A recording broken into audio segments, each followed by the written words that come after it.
Salut les amis et bienvenue. Vous savez les amis, on doit se méfier des gens qui pensent qu'ils sont intellectuels alors qu'ils ont uniquement les diplômes. Et pour parler, ils vont trop réfléchir pour dire des choses qu'on peut dire de façon simple. On peut dire des choses simplement pour avancer. Souvent en français facile, en bambara facile, en anglais facile, en portugais facile. On peut le dire calmement et les gens vont comprendre. Ibrahim Traoré, ce monsieur, on applaudit pour qui? Pour Traoré, oh, on applaudit pour qui encore? Pour Traoré, oh, IB. Il a dit qu'il y a beaucoup de contrats que nos pays ont signés qui nous condamnent à rester dans la galère, dans la misère, dans le sous-développement. Il a raison. Il y a beaucoup de contrats que des pays africains ont signés qui les condamnent de rester dans le sous-développement. Le président Museveni a dit qu'on a découvert les gisements d'uranium dans son pays. D'ailleurs, au Cameroun, il y a tout ça. Hein. Mais vous ne pouvez pas poser des questions, savoir où se trouve l'argent de ces choses-là. Oui, au Cameroun, on ne sait pas où ça part, ce qu'ils font avec.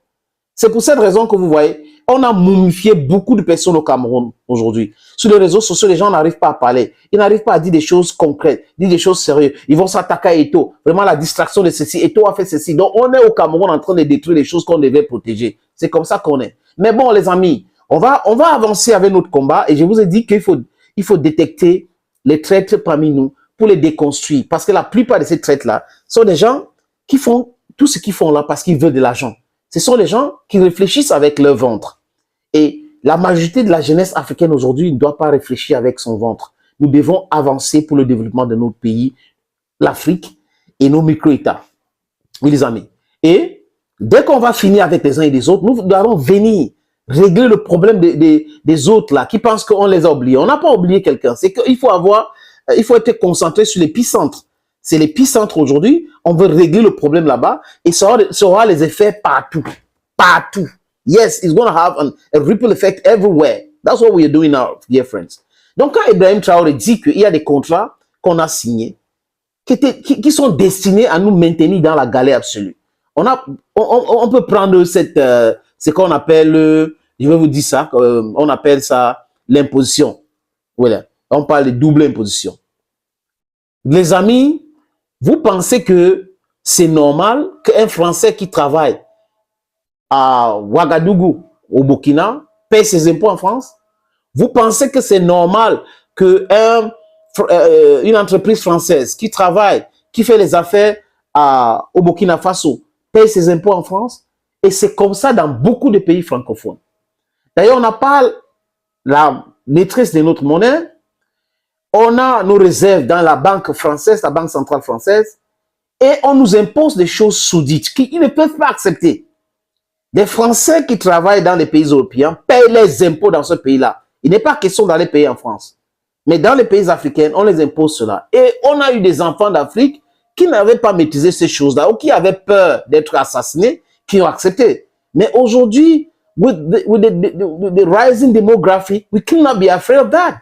We need courageous leaders. We need people who are thinking of Africa, thinking of Africans, thinking of the development of our continent, thinking of the progress, the industrialization of our continent. C'est des gens comme ça que nous voulons.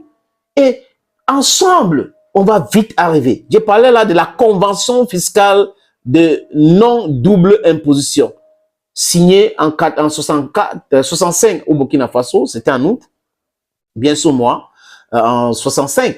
Donc, il y a beaucoup de pays africains comme ça. La Côte d'Ivoire, en quelque mesure aussi le Cameroun. Donc, la plupart des pays francophones permettent aux entreprises françaises d'aller payer les impôts en France. Permet aux Français, des expatriés qui travaillent localement, d'aller payer les impôts là-bas. Mobutu a présenté, je vous ai proposé une vidéo ici de façon brillantissime. Je sais, il n'est pas un exemple, c'est un traître pour l'Afrique. Ce qu'il a fait à Patrice Lumumba, c'est impardonnable. Mais il avait dit quand même des choses intéressantes. Il avait commencé à se repentir. Parce qu'il a vu qu'on l'avait trompé. Bref, je ne suis pas un apôtre de ce monsieur. Il est parti, on avance, les amis. Donc, voilà un monsieur que vous voyez là, Ibrahim Traoré, qui dit des choses terre à terre. À quoi sert l'aide au développement et l'appui budgétaire? À quoi ça servait? Ça servait à corrompre les élites, les kleptocrates. C'était ça. Ce sont des élites qui se réjouissaient, qui jouissaient de cet argent. Le peuple ne voyait rien dans ça.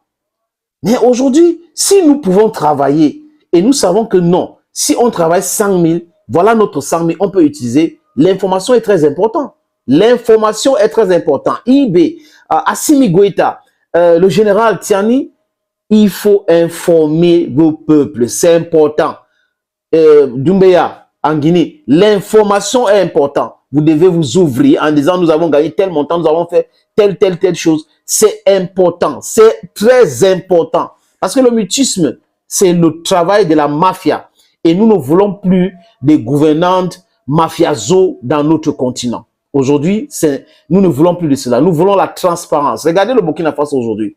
Ils vont utiliser les tenues fabriquées 100% au Burkina. Les chaussures fabriquées 100% au Burkina à l'école. La rentrée scolaire, c'est déjà annoncé. Pourquoi est-ce que les autres pays africains ne peuvent pas adopter cela? Les autres secteurs, il faut financer ces secteurs-là. Dites la vérité à vos peuples. Refusez cette aide qui nous infantilise, hein, qui nous rend bébés. Voilà, c'est ce que je voulais dire. Hein? On n'est pas les enfants. Infantilization is not what we want. That's what I wanted to say, dear friends.